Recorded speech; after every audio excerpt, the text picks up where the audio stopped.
Hello, I'm Dr. Anuj Chawla. I'm a foot and ankle specialist at Saksham Ortho. तो अभी हम इस ankle arthritis की series में हमने लास्ट वीडियो में डिस्कस करा कि एंकल आर्थराइटिस के ट्रीटमेंट ऑप्शन सर्जरी में क्या क्या होते हैं। तो अब हम बात करेंगे थोड़ा सा इसका रिकवरी और एक्सपेक्टेड आउटकम। तो हमने जैसे पहले में डिवाइड करा जॉइंट प्रिजर्विंग और जॉइंट सैक्रिफाइसिंग प्रोसीजर। तो जनरली जॉइंट प्रिजर्विंग प्रोसीजर जो होते हैं, जैसे कि हमारी अगर की होल सर्जरी कर रहे हैं, उसमें हम पेशेंट को अगले दिन से ही चलाना भी शुरू कर सकते हैं।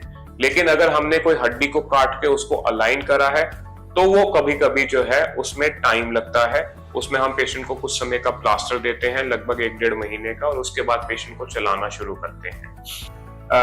ये जितने भी प्रोसीजर हैं जॉइंट प्रिजर्विंग, इनका सिर्फ एक ही काम है कि ये जो इवेंचुअल सर्जरी है उसको कुछ साल डिले कर रहे हैं। हमारा एम होता है 5 से 10 साल तक डिले करना। तो अगर हम कोई भी चीज कर रहे हैं, जैसे की होल सर्जरी से कर रहे हैं, तो हमारी उम्मीद ये होती है कि हम इस पेशेंट का फाइनल एंकल रिप्लेसमेंट या एंकल फ्यूजन को 5 से 10 साल तक जो है डिले कर सके। If we are lucky then sometime that is the final procedure, और उसके बाद किसी और प्रोसीजर की जरूरत नहीं होती है। इन कॉन्ट्रास्ट जो रिप्लेसमेंट और फ्यूजन है वो थोड़ा सा जो है बड़ा प्रोसीजर है, उसमें रिकवरी भी लंबी होती है। तो एंकल आर्थरोडिसिस में जनरली जो है हम एक पेशेंट को प्लास्टर लगा के रखते हैं कम से कम 1.5 महीने का, और उन 1.5 महीने में पेशेंट की इनिशियली कुछ ड्रेसिंग्स होती हैं और स्टिचेस वगैरह निकाले जाते हैं। 1.5 महीने के बाद जो है हम पेशेंट को जो है एक बूट दे देते हैं, जिसके साथ पेशेंट चलना शुरू करता है और फिजियोथेरेपी शुरू करता है।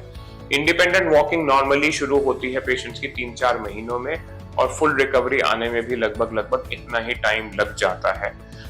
दूसरी बात यह है कि जब भी हम फ्यूजन करते हैं तो फ्यूजन के बाद पेशेंट्स को समय लगता है रिकवर करने में।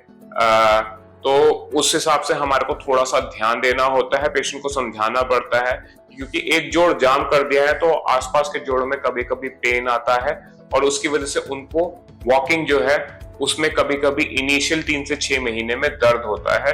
तो always understand that 6 months would be रफली the time when you would start feeling normal again after ankle fusion. और वहीं पे ही जब एंकल रिप्लेसमेंट की बात करते हैं तो उसका एक एडवांटेज ये है कि एंकल रिप्लेसमेंट में आप पेशेंट की मूवमेंट को जल्दी परमिट कर सकते हो, लेकिन still in the latest implant also we do not allow, हम उनको चलना शुरू नहीं कराते। 1.5 महीने तक का रेस्ट रहता है, लेकिन हम फिजियोथेरेपी वगैरह शुरू करा देते हैं। तो जनरली 2 हफ्ते का प्लास्टर रहता है जिसके अंदर टांके लगे होते हैं, उन टांकों को निकालते हैं। उसके बाद पेशेंट को एक बूट देके उसके बाद पेशेंट की मूवमेंट शुरू कर देते हैं, ताकि पेशेंट को रेंज जो है वो अच्छी आए, पेशेंट की एंकल की movement as normal as possible हो। एंड देन इवेंचुअली पेशेंट को हम 1-1.5 महीने के बाद वेट बियर देके, यानी कि पूरा वजन देके चलाना शुरू कर देते हैं। तो अगर हम इन दोनों प्रोसीजर को कंपेयर करें तो इवेंचुअली आप आर्थरोडिसिस के बाद सारी एक्टिविटीज, इवन हैवी एक्टिविटीज, कुछ भी आप चाहें तो कर सकते हैं, लेकिन आपका थोड़ा सा एंकल की मूवमेंट कम रहेगी, थोड़ा सा आपको स्टिफनेस रहेगी, वो आपको पता चलेगा, लेकिन पेन नहीं होगा।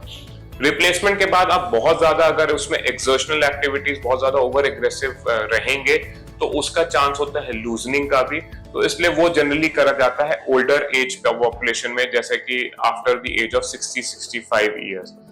एडवांटेज रिप्लेसमेंट का यही है कि उसमें मूवमेंट जो है वो बेटर है। तो जो भी आपको अगर एंकल आर्थराइटिस है तो आप अपने डॉक्टर से जरूर बात करें, उनसे समझिए कि आपको क्या ट्रीटमेंट आपके लिए बेस्ट है, एंड ट्रस्ट ऑन दिस कि आपका डॉक्टर आपके लिए सही सलाह देगा। आई होप आपको ये वीडियो पसंद आया है।